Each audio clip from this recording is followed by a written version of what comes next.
随着3道红线的发布呢，开发商的日子并不好过。那之前呢，开发商就处于一个高风险的模式，到现在呢，很多地方出现了烂尾。在之前呢，出现了烂尾楼，老百姓呢只能说承受的这种风险，一边呢拿不到房子，一边呢还要继续还着贷款。我们的所有的东西呢都是被动接受的。但是就在近期，多地的业主呢开始集体停贷来对抗烂尾楼。那这次的停贷对于这个烂尾楼会不会起到有效的作用呢？今天我们就来具体分析一下。如果大家有什么不同的意见，都可以在评论区进行留言互动。那么首先呢，我们要搞清楚什么叫烂尾楼。烂尾楼呢，就是指停工1年以上的房地产项目，它产生的原因呢有很多。那我们通俗点来讲呢，就是说呢，开发商资金链断了。那真正的情况呢，就是有这个开发商不继续投资这个楼盘了，或者说呢，陷入了债务纠纷当中，导致到这个楼盘的停工。它所造成的后果呢，就是第一是土地资源的浪费和影响城市形象，第二呢，就是对于购房者是一种无情的伤害。很多人呢，终其一生只买一套房子，好不容易凑到了首付，每个月背负着贷款，但是却告知房子烂尾了，住不进去了。那么这个时候想要去维权呢，可能时间会很长很长。那么第二点呢，我们要清楚的就是我们要清楚的认识，目前我们楼市呢实行的这个预售制度，加快了烂尾楼的产生。什么叫预售制度呢？我相信很多去售楼处买房子的朋友都知道。也就是说呢，我们买房子的时候只看了样板间与这个户型图还有沙盘，根本就没有见到在建的房子。即使房子在建，它有可能呢才刚刚打地基，开发商凭什么能够卖你房子？凭的就是他取得了预售许可证。这个预售许可证呢，和房子有没有封顶呢，没有任何的关系。所以呢，潜在的风险是非常大的。而这些风险虽然我们看不见，但它却真实存在。尤其是我们作为购房者，全部被动的接受，一旦出了问题，由我们消费者来进行买单。那么在这里呢，我要详细的跟大家讲一讲我们正常的一个买房子的模式。去售楼处呢，我们看中一个房子，首先我们必须有首付。那么这个时候呢，可能会用到贷款，银行呢就会给你提供贷款。当然你要知道，为什么我们在买房子的时候，首先不是马上进行办理不动产证，而是会给你一个预售合同。这个预售合同呢，就是在你没有办下来不动产证之前唯一的合法凭证，证明你买了这个房子。那这个预售合同呢，也是不动产中心给你出的。他凭什么给你出呢？这里就提到了一个资金监管。也就是说，你的首付款虽然呢是交给了开发商，但是开发商只是暂时保管。然后呢，你通过申请贷款，银行的钱审批下来以后，连同着你的首付款构成了这个房子的全款，一起打到不动产中心的监管账户。资金到了以后，不动产中心才会给你呢出具预售合同。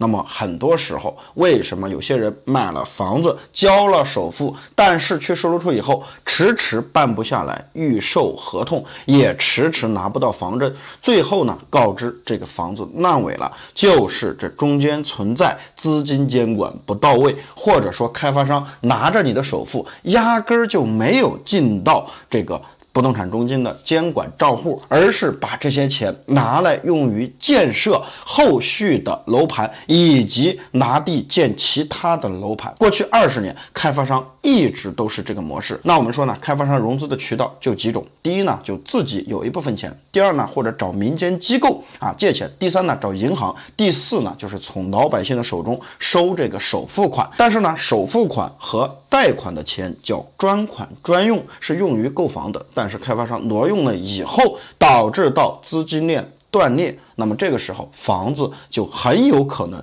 成为烂尾楼。那么好了，现在呢，很多业主受不了了，我主动进行停贷。以前呢，我们为什么不去停贷呢？就是因为我们害怕自己的征信受到影响，但是被逼到份上了，我们没有办法才去主动出击，主动的停贷。那么主动停贷了以后，是否能够从根本上解决烂尾楼的问题呢？那其实呢，我们要分两个方面来讲，并不是我为开发商站台，也不是我收了谁的钱，而是呢，我们当一个事情发生以后，我们要站在理性的角度去分析。那我们之前的一个模式呢，就是假如说开发商告知你房子成了烂尾楼，那么呢，我们只有两个方式，第一就是等，遥遥无期的等，第二个呢就是进行维权，但是维权的过程呢也是遥遥无期。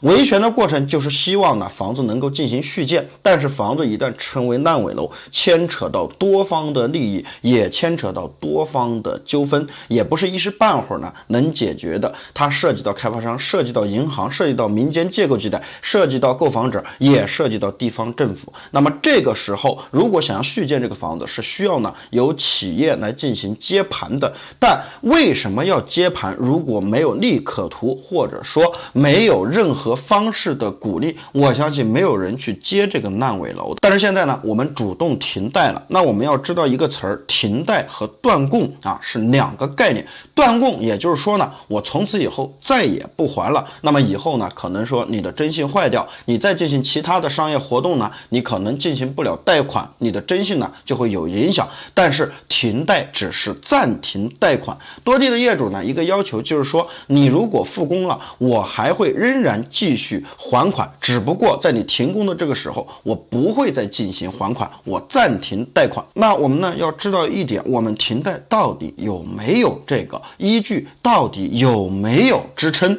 那首先来讲一点呢，如果说你进行贷款的话，这个时候你的主体已经发生变化了。如果说呢，当初你在售楼处买房子的时候，你面对的是开发商，但是呢，如果你一旦向银行申请了贷款，那么这个时候你的债务只是跟银行发生关系，和开发商没有任何关系。虽然我们是贷款买房，但是呢，在开发商那里呢，我们是全款买了房子，我们的首付加上银行贷给我们的钱组成了全款。可以说呢，这个时候开发商已经撇得很清了。那么我们这个时候进行停贷，只是跟银行的债务，那么银行肯定是不允许答应的。但是呢，这里又出现了一个很特殊的情况，我们为什么要停贷？就是因为你不给我按时交房啊！我如果正常的交房，我情愿去做20年或者30年的房屋，我保证呢不会进行停贷。那么这个时候我们应该怎么办呢？其实呢，这里是有先例的。第一呢，我们不要无缘无故的停贷。